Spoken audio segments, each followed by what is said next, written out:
Lefty, Lenny, Gary, 2002. These are some of the memories that come to mind when Terps fans think of Cole Fieldhouse. And for one more night, it was alive for a basketball tradition, Maryland Madness. Students packed the gymnasium that was originally constructed in 1955, but had not hosted Maryland basketball since 2002. Attendees were treated to team scrimmages and historic presentations. They saw a show.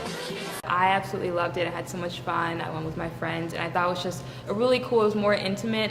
I really liked that aspect. I would love how they brought back a lot of past players and things like that, and paid respect to the people who played there before. So I really enjoyed it.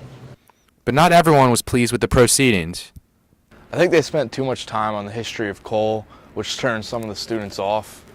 Most of us just came to see the teams announced and scrimmage, not to see a history lesson. Diamondback opinion editor Adam Officer wrote a piece in the Diamondback following Maryland Madness that criticized event planning. I just want to stress that Maryland Madness was really fun and it was a good event, but it's not a great event, and it can be a great event with very small changes and fixes.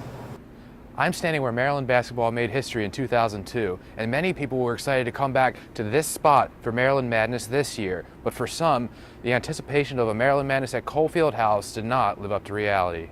Maryland Madness continues to be a staple event that rings in the basketball season. How it changes over the course of time after mixed feedback remains to be seen.